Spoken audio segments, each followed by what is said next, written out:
Baobá, semente lá da África. Baobá, brota no meu coração. Baobá, aqui também é sua casa. Minha amiga, meu amigo, o Baobá Cultural continua a mostrar a você aspectos desse gigante intelectual que Natal deu ao Brasil, chamado Luiz da Câmara Cascudo. O cangaço cultural, que é uma imaginação inteligente para mostrar a importância do cangaço e de uma forma que o que deixou para a gente de heroísmo, de coragem, de mil coisas, está sendo revisitado na UniRN. Uma das figuras mais notáveis que está aqui é Honório Medeiros. O doutor Honório Medeiros resolveu se especializar em cangaço com esse tema.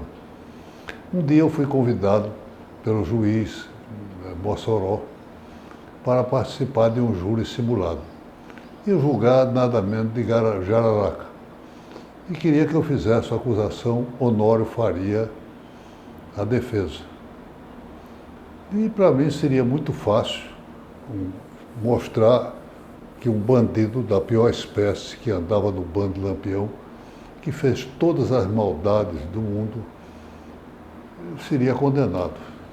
Resultado, quando Honório falou com a sua inteligência, a sua habilidade de falar, o seu conhecimento,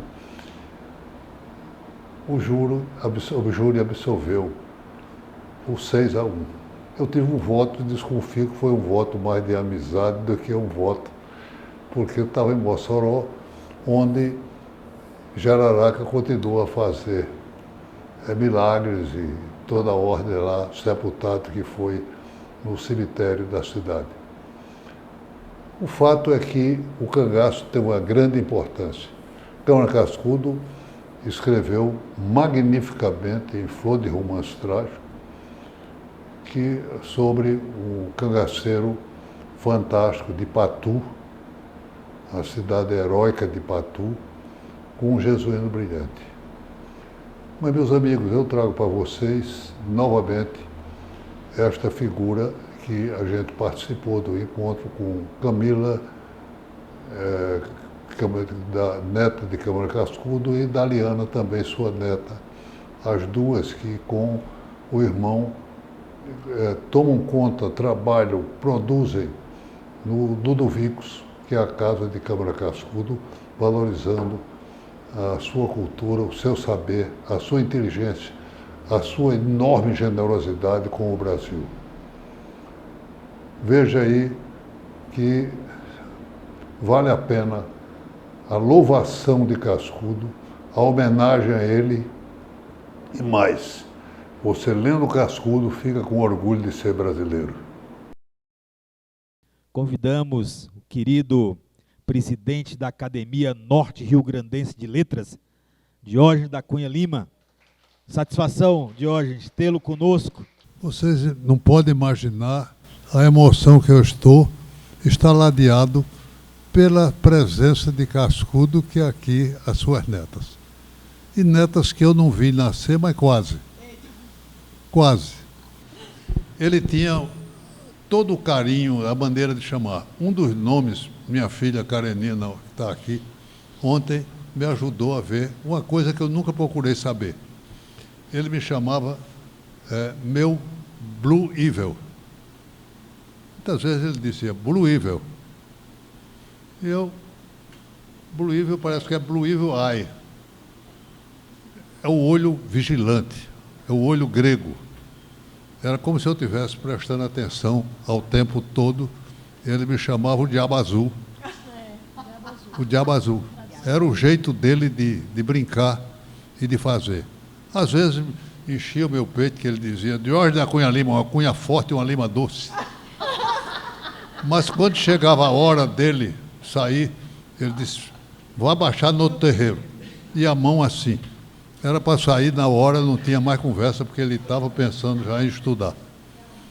Então havia todo um carinho, uma maneira ótima. Eu começo meu livro, este livro, que infelizmente eu está esgotada a 4ª edição, vai sair a 5ª agora.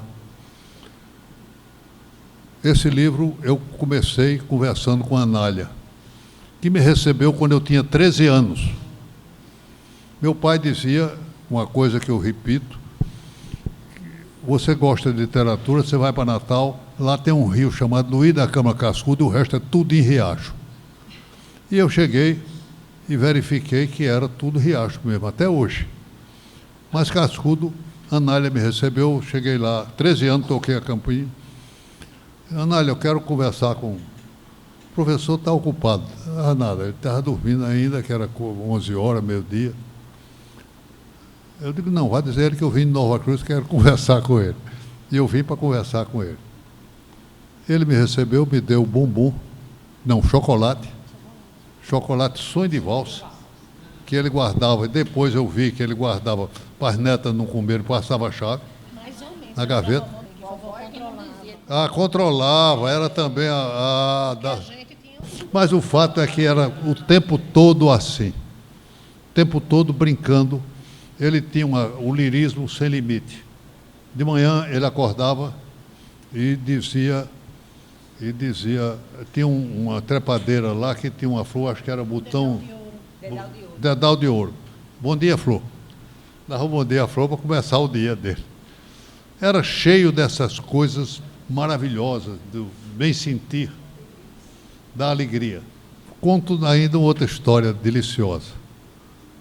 A mim, ele chamava as raparigas de Maria Boa, ele dizia, as meninas de Maria. Eram as meninas de Maria. De vez em quando havia a alta sociedade, ia para lá e o pretexto era comer um galeto ao primocanto que Maria Boa preparava lá. Era natural e as autoridades frequentavam também esse encanto de Good Mary, como os americanos chamaram. Em outras palavras, Cascudo foi o mais universal dos nordestinos, o mais local de todos os nordestinos. Porque ninguém cuidava mais das coisas da terra, desde o nome da terra, as personalidades, as centenas, talvez milhares, de pessoas que ele redimiu.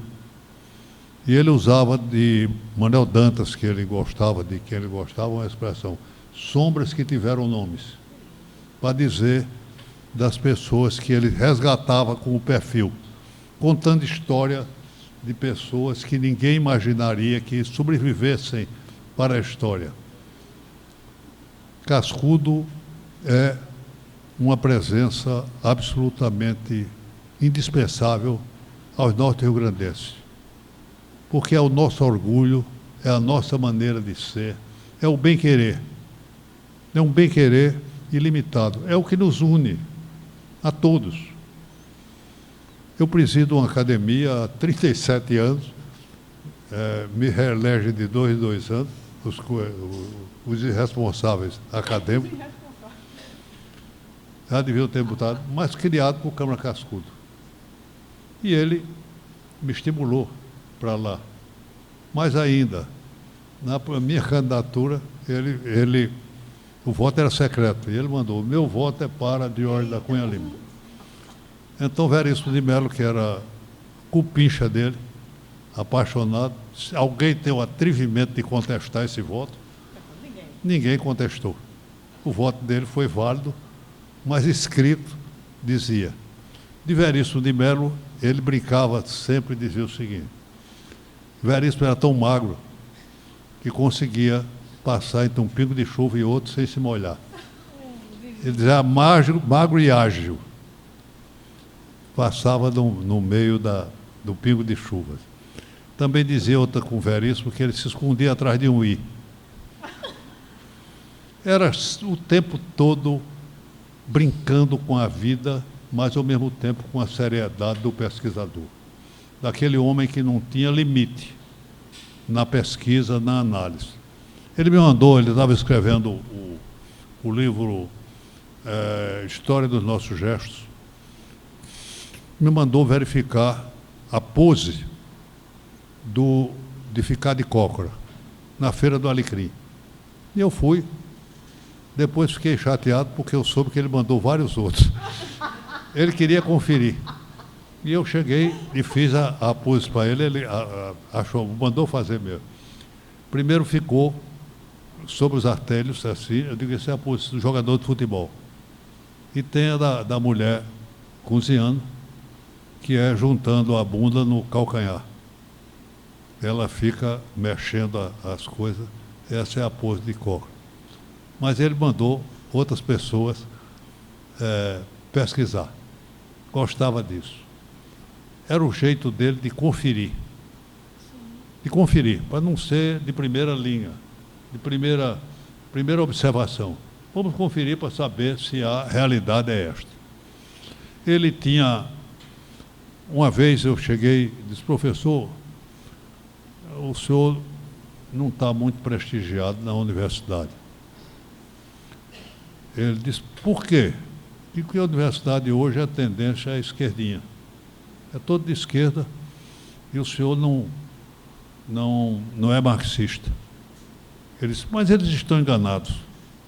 Eu disse, por quê? Ele disse, primeiro, a Universidade de São Paulo publicou meus livros. Mas segundo, porque Karl Marx é um dos 500 filósofos que eu preferido meu. Então não adiantava, era o jeito dele de ser. A marca da sua personalidade está aí em todas as coisas. A cada minuto surge e ressurge. O elogio de pessoas como Guimarães Rosa, Carlos Drummond de Andrade, Jorge Amado, não é elogio. Na realidade, Manuel Rodrigues de Mello, que era também outro apaixonado por Cascudo, e foi Cascudo, estimulou para ele entrar no folclore, foi presidente da academia também, dizia que só tem medo de elogio, só tem medo, os medíocres é que tem medo de elogio. Então Cascudo não tinha medo, também não dava maior importância. Mas era o jeito dele de ser, marcante, personalidade forte, bondade estimulante e exagerada na generosidade. Generosidade cultural, generosidade financeira, de tudo que tivesse. Ele me mandava, eu era mais ou menos um secretário ad hoc dele para as coisas. Ele me mandava, por exemplo, tirar o dinheiro do banco. E era profético. O dinheiro dele da aposentadoria é do Banco do Rio Grande do Norte. Esse banco pode fechar e fica meu dinheiro como? Eu trazia o dinheiro, ele dizia, não, deixa um pouquinho para continuar a conta. E ele colocava num plástico, uma coisa assim, colocava por trás dos livros. E quando precisava do dinheiro, ele abria, tirava aquele dinheiro para utilizar imediatamente. Absolutamente não sabia, nem dava importância. Às vezes ficava contente. Olha, eu vou receber, uma importância assim do tempo, vou receber R$500 de um livro, de uma publicação do livro dele, R$500. Nada, era fora da perspectiva. Também a linguagem dele do amor à terra. Alvamar Furtado me contou a seguinte história. Érico Veríssimo vai a Cascudo e disse, olha, mestre, estou muito feliz porque Érico Veríssimo me disse que o seu Canto de Muro vai ser um sucesso nos Estados Unidos, porque os americanos gostam de animais, de coisas, e não há nada melhor do que aquele livro, O Canto de Muro. Aí Cascudo disse, não dá certo não.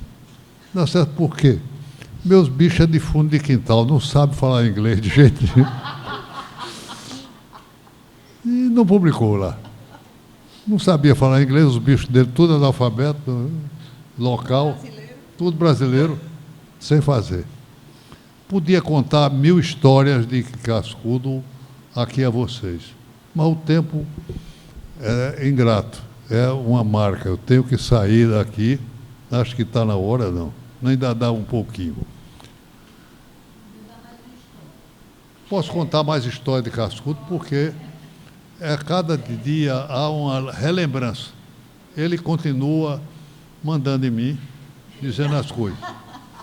Ele comprava nos Correios uma cartela de selos para as cartas que ele mandava. E vou contar dessas cartas. Uma vez, ele estava mandando uma carta que eu levava, às vezes chegava 5, 6 cartas, 10 cartas de uma vez. Ele escrevia muita carta. Não tinha internet, não tinha essas coisas da época.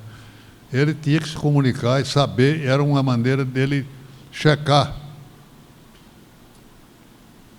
E estava escrevendo para a Índia, um escritor hindu, inglês. Professor, que danado o senhor quer saber da Índia? Ele disse, saber se lá se usa cafuné. Pronto. Cafuné. Era ele. A segunda. Ele disse, ele escrevia prefácios em quantidade enorme. Ninguém do Rio Grande do Norte pedia um prefácio a Cascudo para ele deixar. Alguns ele fez o prefácio do meu primeiro livro, com exagero, que ele gostava mesmo. Ele não recusava. Inclusive um preso, que era meu parente, estava aqui, matou um pessoal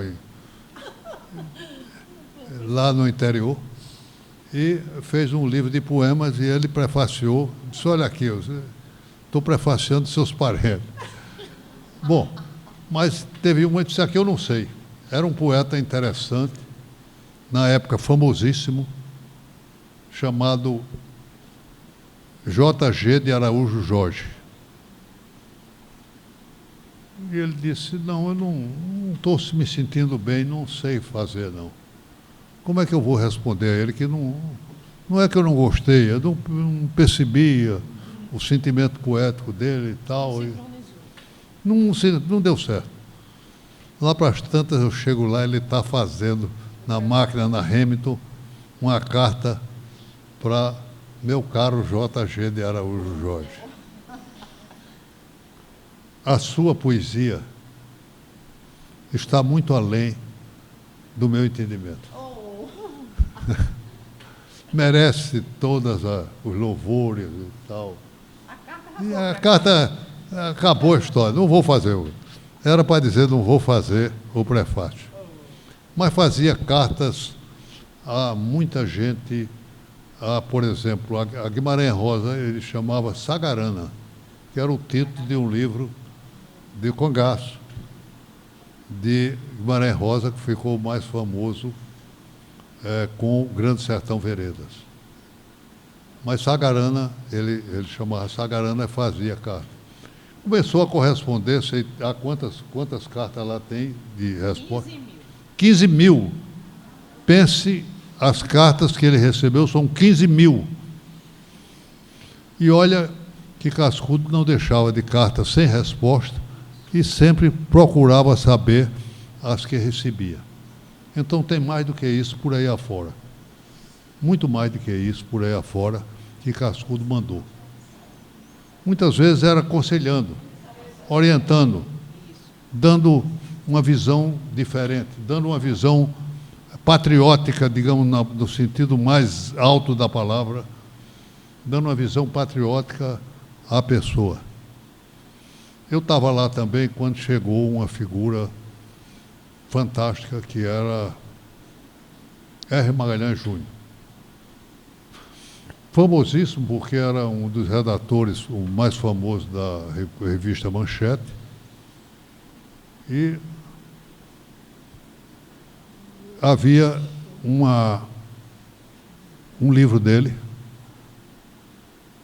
pesado, gozando, levando no ridículo, Rui Barbosa. E Cascudo não gostou, porque gostava de Rui Barbosa.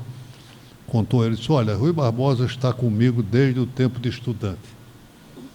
Eu sei o discurso decorado que ele fez na Faculdade de Medicina. Que Cascudo estudou Medicina 2 anos. Depois deixou, porque ele disse que queria se formar em Medicina para ter um laboratório.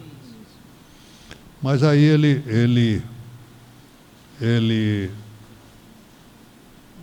mostrou a Raimundo que não tinha gostado do livro dele, Agressão a Rui Barbosa, porque era a memória que ele preservava. Todas as figuras do deleite, do encantamento de Cascudo tinham que ser respeitadas. Uma historinha com Daliana. Ele colocou e me disse lá um dia que ele tinha juntado para a neta, foi ele que deu, o nome de Dália, a mulher, que ele dizia que era flor sem espinho, e Ana, a filha. Ele disse, professor, é uma ninfa do Tejo, está em Camões. Ele, não é possível e tal, e ele era um camoniano, ele tinha escrito um trabalho sobre Camões, mas por qualquer coisa não passou bem Daliana. Estava lá. Segunda coisa, eu encontrei, sim, ele dizia que era uma fada, tinha uma varinha de condão que fazia. Daliana é uma fada e eu ainda é até hoje. Que Camões tinha plagiado ele, você não vai ver. Camões plagiou, foi Camões plagiou ele, que antes eu tinha colocado. Pô. Bom, chego lá, ele está na própria felicidade. Um livro de Camila, e que tinha 9 anos, 8 anos, 9 anos. 12? 12. Mas ele estava na própria felicidade quando ela escreveu.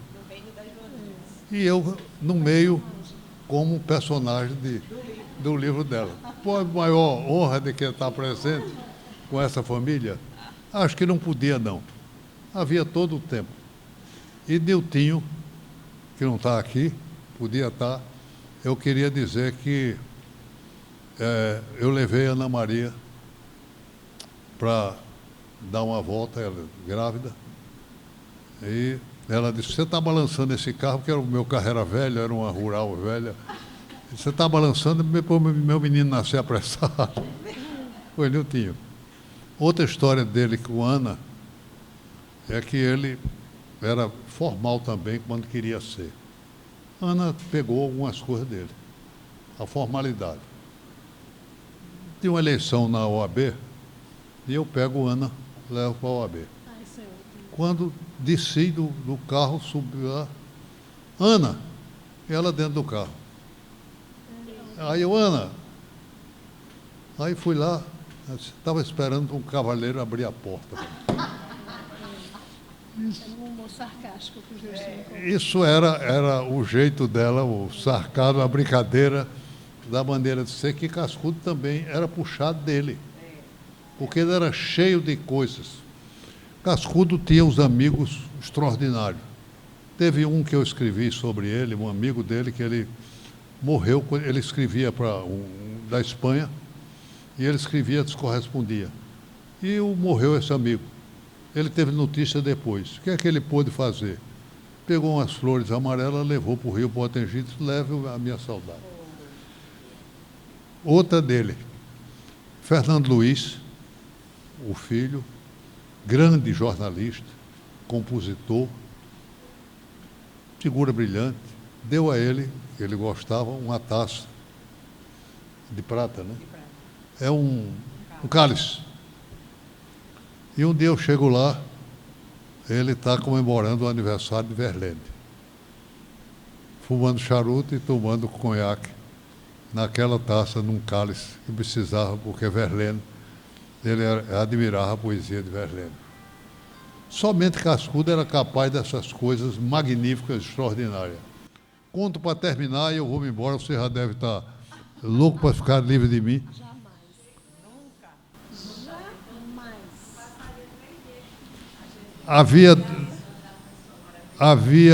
Ele gostava muito dos dois pintores de Natal, Nilton Navarro e Dorian Gray.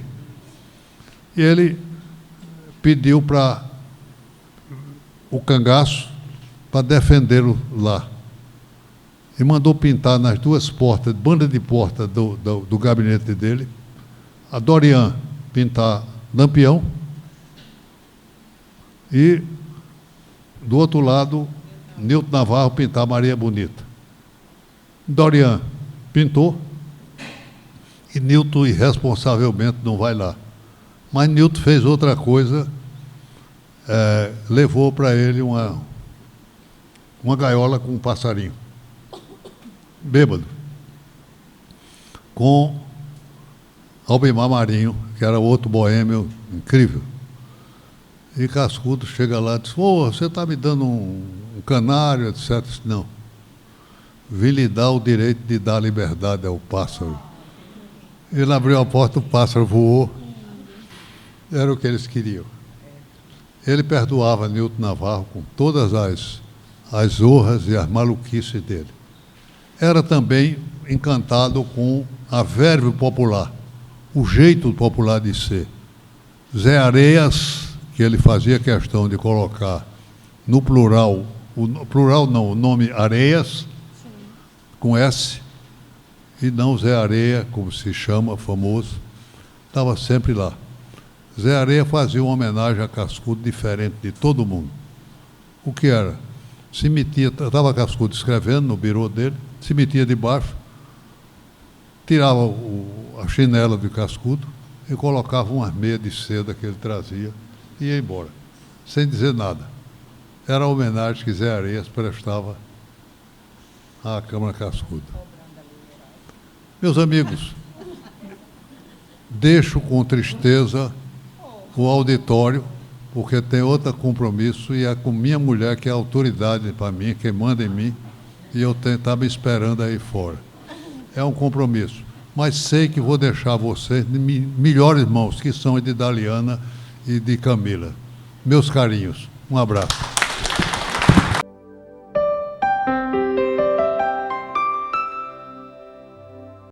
Meus amigos, como sempre, trago para vocês um livro, uma indicação. Desta vez será um pequeno livro, que é este, que é a LAMP, uma bela associação de mulheres intelectuais e poetisas, principalmente do Ceará Mirim, inclusive a minha amiga Vera Lúcia, que aqui participa, e traz a Xanana como símbolo e como apresentação. A primeira indicação, pois, faço deste trabalho. Mas o livro de hoje é uma revista. Esta é a número 73 da Academia Norte-Rio-Grandense de Letras. Esta academia publica rigorosamente a cada trimestre a sua revista, que é uma visão cultural do Rio Grande do Norte. Ela tem várias vantagens no trabalho de Manuel Onofre, o desembargador e acadêmico Manuel Onofre, e Tiago Gonzaga, o escritor e o pesquisador notável. Eles reúnem textos de escritores norte-rio-grandenses, mas não apenas os acadêmicos, não apenas os chamados imortais, nós que escrevemos para a revista, mas aberto aos intelectuais naquilo que interessa ao Rio Grande do Norte e à cultura do Rio Grande do Norte. Fique atento para o lançamento desta revista. Meus amigos, por favor, divulgue o Baobá Cultural da TV Futuro, que estará sempre com você, uma vez por semana, 2 vezes por semana, no sábado às 8 horas da manhã e ao meio-dia do domingo. Divulgue, esteja sempre conosco e seja feliz. Baobá, semente lá da África, baobá, brotou no meu coração. Baobá, aqui